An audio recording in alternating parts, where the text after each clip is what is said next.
gente ciega. Ella anhelaba más. La noche era hermosa. Me acerqué a la ventana y a través de las ramas de un gigantesco roble que estaba justo afuera, la suave luz de la luna cayó sobre mi cabeza como la bendición de un ángel. Querido Dios, enséñame cómo aprender como cualquier niño. En ese momento, el peso de la ansiedad que había agobiado mi corazón cambió a la dulce conciencia de que mi oración sería contestada en su momento. En la época en que Fanny tenía 8 años, pedía cada noche que Dios encontrara un lugar donde pudiera aprender. Ella asistía a la escuela local, la escuela regular, pero los maestros en ese tiempo no sabían cómo enseñar a los estudiantes ciegos, así que, para encubrir su capacidad, le decían que era estúpida, que nunca aprendería, y la enviaban a casa o la dejaban sentada ahí, justo ahí en el salón, mientras que otros niños leían y salían en el receso, y Fanny se aburría. Ella podía hacer lo que cualquier otro niño hacía, excepto leer, y los maestros no sabían cómo enseñarle. Pero en la niñita había un genio que necesitaba ser liberado. En 1829, cuando Fanny tenía 9 años de edad, la familia se mudó a Richfield, Connecticut, al hogar de los Hawley, una familia cuáquer adinerada, donde Mercy obtuvo un trabajo. Una tarde estaba en el locutorio de los Hawley, escuchando las palabras de los maestros de la literatura inglesa, disfrutando de la compañía de aquellos que amaban el arte fino y la cultura. Conforme escuchaba las palabras de Milton, quien también era ciego, su amor por el verso se arraigó firmemente. Pronto empezó a componer en su mente, llenando los poemas incompletos. La poderosa memoria que ella había cultivado ahora estaba refinada. Solo cuando los poemas estaban completos, pedía la ayuda de una amiga de confianza para pasar los resultados al papel para que otros los vieran. Al parecer en nuestra memoria. Mientras tanto, el Instituto Nueva York para Invidentes estaba abriendo sus puertas. Aunque Fanny no se había dado cuenta aún, el instituto jugaría un papel principal en su vida.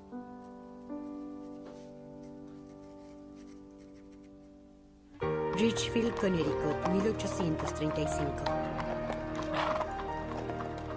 La apertura del Instituto Nueva York para Invidentes le dio a la joven Fanny la oportunidad por la que tanto había orado.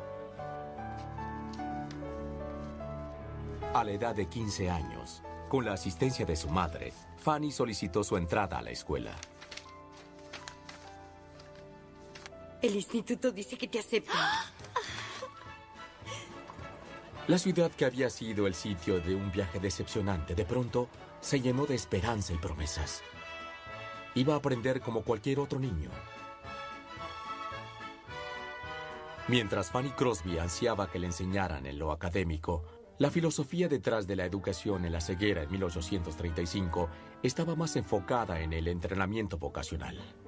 Decidida a perseguir su propio interés, la habilidad con las palabras, Fanny luchó contra la insistencia de sus maestros de que tenía que conformarse con metas más prácticas. Pero no todo el profesorado era tan estrecho en su disposición. El superintendente de la escuela, el Dr. Russ, alentó a Fanny. Y ella llegó a respetarlo profundamente cuando se enteró de que él se había dedicado tanto a la escuela que en una ocasión había trabajado por 2 años sin recibir ni un solo penique de sueldo. El Instituto Nueva York para Invidentes era único, con un nuevo tipo de instrucción, así que todos, políticos y gente famosa, fueron a visitar la escuela para conocerla. Y Fanny era su poetisa residente, lo cual significaba que cada vez que alguien visitaba la escuela, ella debía recitar uno de sus poemas para darles la bienvenida. Así que llegó a conocer a todo el que llegaba ahí, a todos los presidentes y políticos y gente famosa. Durante su vida en la escuela, llegó a conocer a 22 de nuestros presidentes, desde Quincy Adams hasta Woodrow Wilson. En una de esas visitas de dignatarios, William Cullen Bryant, un famoso poeta de la época, se topó con algo del trabajo de Fanny. ¿Hay alguien llamada Francis Crosby? Francis, levántese, por favor. Francis Crosby. Una excelente jovencita. Excelente. He leído sus poemas. Sí, lo hice. Y usted tiene lo que hace a un gran poeta, pero tiene que trabajar en ello. Voy a observar su futuro con gran interés. Él le dio solo unas cuantas palabras de aliento. Pero Fanny fue tocada profundamente por la pequeña oferta de inspiración de Bryant. Él nunca supo lo que hizo con esas pocas palabras. Los años en el instituto, mientras cumplía académicamente, le ofrecieron a Fanny muchas oportunidades para ser la traviesa niña juguetona que era ella. En una ocasión, tomó una sandía del jardín de la escuela en un acto de rebelión de los estudiantes, quienes estaban molestos porque la fruta iba a ser vendida antes de que ellos la disfrutaran. Y en ocasiones, ella describía a la escuela a través de la poesía. Dinos el poema, Fanny. Multiplicar es fastidioso. La división es muy mala. La regla de 3 me rompe la cabeza y las fracciones me enloquecen.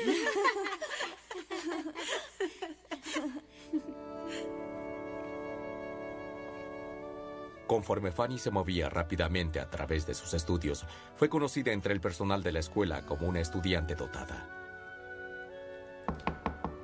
Adelante. Cuando se graduó, el instituto le ofreció una plaza de maestra. A la edad de 22 años, Fanny fue puesta en la nómina de la escuela y empezó a instruir mentes jóvenes en las maravillas de la retórica y de la historia. Esta posición no solo le dio un lugar respetable en la comunidad, también le dio una plataforma para recitar y circular sus creativos versos.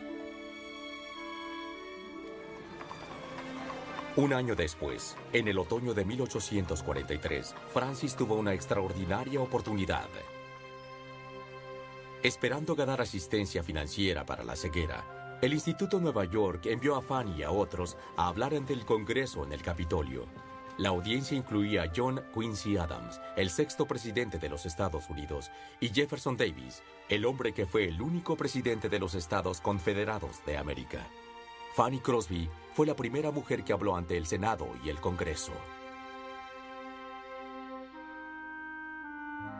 En el siglo XIX, las personas minusválidas no tenían muchos derechos.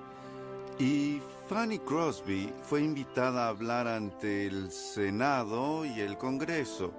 Ella, de hecho, fue la primera mujer a la que se le pidió que hablara ante estos líderes del gobierno. Y el propósito de su visita era manifestar que la gente incapacitada podría y debía llevar un rol productivo en la sociedad. Fue muy convincente, se hizo querer por los líderes del gobierno y fue muy enfática al exponer su punto. Pienso en aquella villa rústica, excluida, que una vez quedó con su alma insistente y pretendiendo. Fanny seleccionó varios de sus poemas favoritos y cuando llegó su turno de hablar, los recitó con indiscutible convicción. Las palabras hablaron por sí mismas. Cuando ella terminó de recitar el primer poema, hubo un prolongado silencio. Sin poder ver los rostros de la audiencia, empezó a temer que su silencio significaba desaprobación. Quedó impactada cuando una oleada de aplausos como un trueno cayó sobre ella. El ruido abrumó su agudo sentido del oído.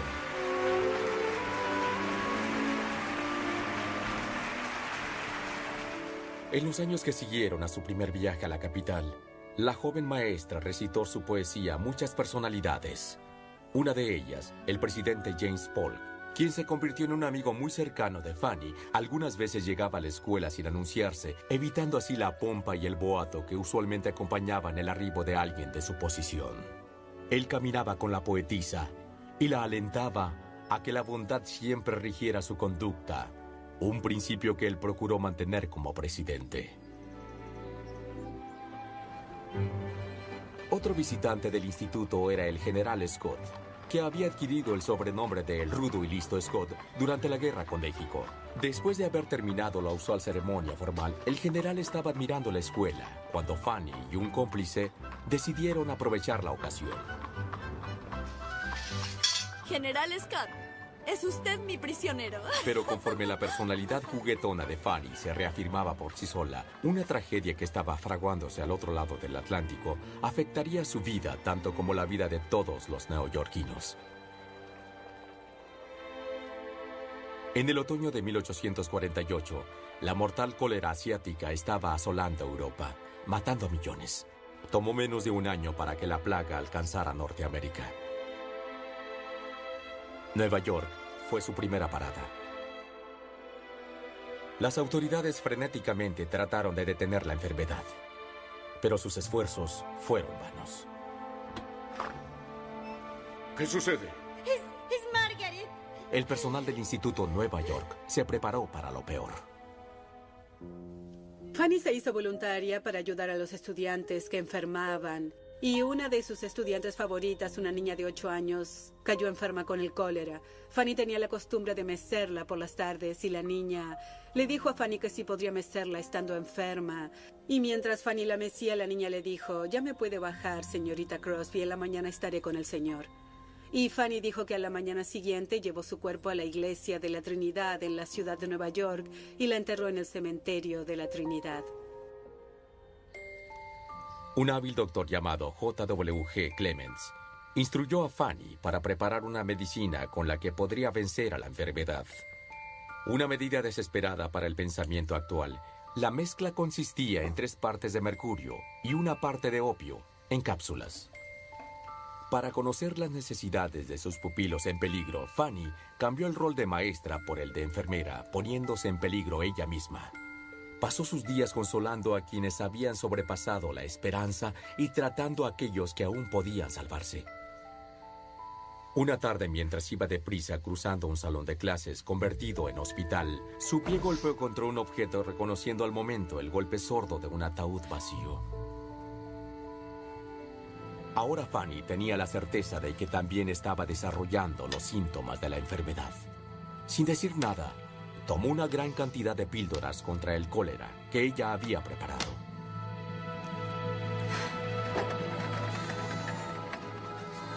El olor a muerte estaba por doquier en el verano de 1849.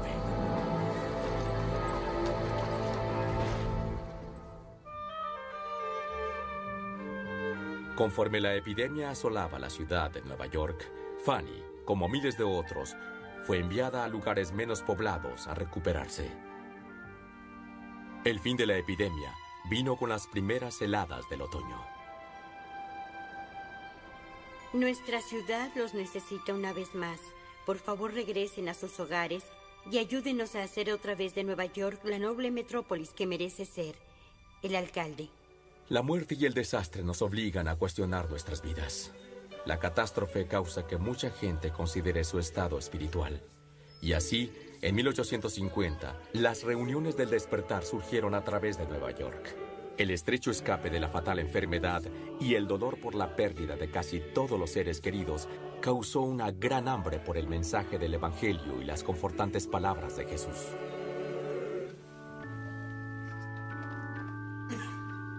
Fanny había asistido a las reuniones semanales en la iglesia metodista de la calle 13 desde 1839. Su reciente encuentro con la muerte hizo que escuchara con más atención que nunca las palabras que salían del púlpito. El señor Theodore Camp, también un respetable maestro en el sistema escolar de la ciudad, iba a las reuniones con Fanny. Camp y Fanny desarrollaron una estrecha amistad, y aunque él nunca forzó el mensaje del Evangelio en ella, Fanny estaba impresionada por la convicción del hombre y su fe. Entonces, una noche, Fanny tuvo un dramático sueño.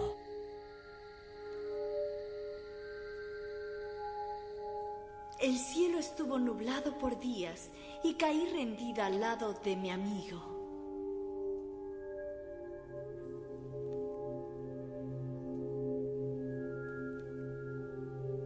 Fanny, ¿puedes renunciar a nuestra amistad? No puedo. Tú has sido mi consejero y mi amigo. ¿Qué podría hacer sin tu ayuda?